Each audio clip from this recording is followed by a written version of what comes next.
A comma in the wrong place caused most Christians to falsely believe when someone dies they go directly to heaven, or as the popular saying goes, home. We are given a strong delusion. The Bible always provides answers to questionable translation errors through knowledge and understanding of the complete word of Elohim, from Genesis to Revelation. 2 Thessalonians 2:11-12.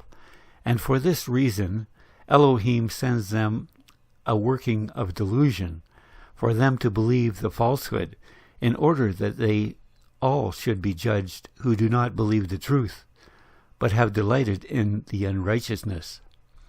The workings of delusion are Christianity and Judaism, which replaces Jehovah's commandments with the man-made religious dogma.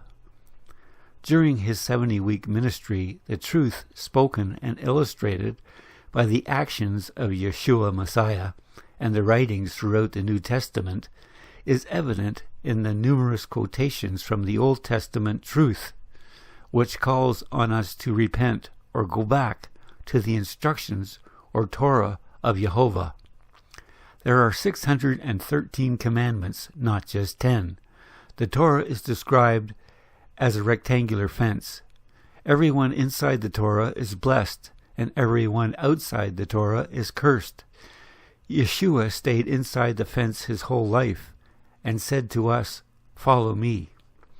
1 John 5:1-3. Everyone who believes that Yeshua the Messiah has been begotten of Elohim, and everyone who loves the one bringing forth also loves the one having been begotten of him.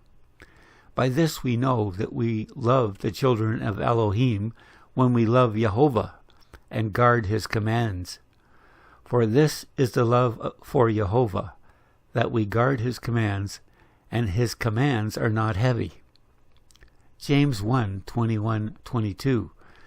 Therefore put away all filthiness and overflow of evil, and receive with meekness the implanted word, which is able to save your lives, and become doers of the word, and not hearers only, deceiving yourselves. When Yeshua said, "Follow me," he is commanding us to preach the gospel of the kingdom found in the Old Testament.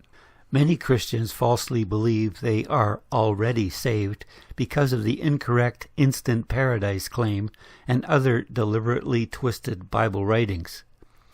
The Bible clearly states those resting in the grave and those who live will be judged according to their works by King Messiah.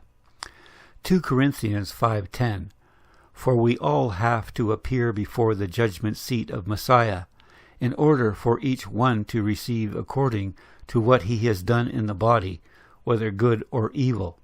Christian Bible translators violated the commandments by changing the words and imposing their own theology and cultural beliefs in their tortured translations of the Scriptures. Revelation 22:18-19. For I witness to everyone hearing the words of the prophecy of this book. If anyone adds to them, Jehovah shall add to him the plagues that are written in this book. And if anyone takes away from the words of the book of this prophecy, Jehovah shall take away his part from the book of life, and out of the Kodesh, set apart city, which are written in this book. The instant paradise belief comes from the Luke 23:43. The 1877 King James Version of the Bible reads, And Jesus said unto him, Verily I say unto thee, today you shalt be with me in paradise. Since the mid-1980s, the Vatican provided copies written in Hebrew of the 5 Gospels and parts of the book of Revelation. Unlike Gentile translators, Hebrew scribes believed they would be put to death if they made a mistake or changed the text in any way when copying the written word of Jehovah.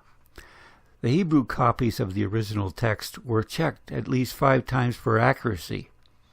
If we translate Luke 23:43 from a copy of the original Hebrew, the text reads, And Yeshua said to him, Truly, today I say to you, you shall be with me in paradise. Upon his death, Yeshua did not go directly to paradise that same day. No human goes directly to paradise upon passing. To check if our understanding of this translation is correct, we read Matthew 12:39. But he answering said to them, A wicked and adulterous generation seeks after a sign, and no sign shall be given to it, except the sign of the prophet Jonah. For as Jonah was 3 days and 3 nights in the stomach of the great fish, so shall the Ben, or son, of Adam be there 3 days and 3 nights in the heart of the earth. This was the one and only sign to verify that Yeshua was Messiah. Hebrew Bible texts contain no punctuation. This requires the reader to have a thorough understanding of the whole of the Bible. In the case of the Hebrew writers of the New Testament, they had a complete understanding of the Old Testament, since the New Testament was not yet written. The writers of the New Testament quoted large sections of the Old Testament, which is referred to as scriptures in the King James Version of the Bible. To understand the meaning and context of the New Testament, today's reader needs to be well acquainted with the Old Testament. The Bible illustrates the Creator's day begins and ends at sunset.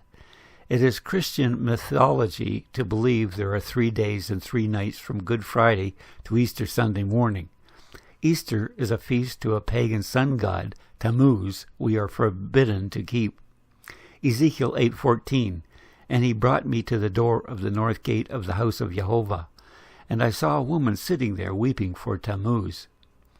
Passover and the other feasts to Jehovah, which we are commanded to keep forever, are the appointed times. They are prophetic rehearsals of events that have taken place and events that will take place in future before 2030. The Feast of Trumpets is linked to the 7 trumpets that sound in the book of Revelation, which is the revealing of Yeshua as King of Kings. Genesis 1:14-15, And Elohim said, Let lights come to be in the expanse of the Shamayim, the universe, to separate the day from the night, and let them be for signs and appointed times, and for days and years, and let them be for lights in the expanse of the Shamayim, to give light on the earth. And it came to be so. The appointed times are determined by the sighting of the new moon over Jerusalem, which establishes the first day of the month on Jehovah's calendar. The first month of the year is established in Jerusalem when the barley is aviv, or ripe enough to bow over, in conjunction with the new moon sighting. That occurs in March or April near the spring equinox. The remnants of Jehovah's calendar, which uses numerals to denote the months, are evident in the Julian calendar we use today, with the 7th month September, the 8th month October, the 9th month November, and the 10th month December. Deuteronomy 16:1, Guard the month of the Aviv, and perform the Passover to Jehovah your Elohim. For the month of Aviv, Jehovah your Elohim brought you out of Mitzrayim, or Egypt, by night. The crucifixion took place on the 14th day of the first month of Jehovah's Hebrew calendar, which lines up with Wednesday, April 28, in the year 28 of the Common Era, according to the calendar we use. It is Jehovah's appointed time, when the Passover lambs were sacrificed. Yeshua was in the grave late Wednesday, before the Thursday high Sabbath began at sunset with the Feast of Unleavened Bread. John 19:31. Therefore, since it was the preparation for Passover, that bodies should not remain on the stake on the Shabbat, and that Shabbat was a high one, the religious leaders asked Pilatus to have their legs broken so they would suffocate and die and be taken away. All the feasts to Jehovah that we are commanded to keep forever begin and end with a high Sabbath, which can fall on any day of the week according to the instructions of the Torah. Matthew 27:51-53. And see, the veil of the Mishkan, or tabernacle, was torn in two from top to bottom, and the earth was shaken, and the rocks were split, and the tombs were opened, and many bodies of the saints who had fallen asleep were raised, and coming out of the tombs after his resurrection, they went into the Kodesh city, Jerusalem, and appeared to many. After 3 days and 3 nights in the grave, on the following Saturday weekly Sabbath, Yeshua left the grave.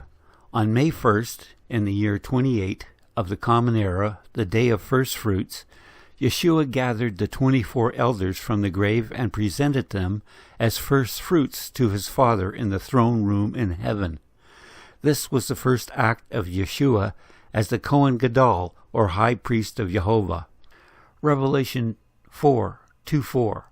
And immediately I came to be in the Ruach, an energy field set apart from the third dimension, and saw the thrones placed in the Shamayim, the heavens, and seated on the throne, he who sat there was like a jasper and a ruby stone in appearance, and there was a rainbow around the throne, like an emerald in appearance. And around the throne were 24 thrones, and on the thrones I saw 24 elders sitting, dressed in white robes, and they had crowns of gold on their heads. Therefore, the only beings in Jehovah's throne room that were formerly humans are Yeshua and the 24 elders. We do not go directly to paradise when we die. We go to rest in the grave until we are resurrected and appear before the judgment seat of Yeshua, King of Kings. Yeshua wants you to stand with him inside the protective Torah fence or sheepfold of his Father, Jehovah. To learn more of the true purpose and meaning of Yeshua Messiah's message, watch all of our videos, subscribe to Bible Prophecy Truth, or at least give us a like.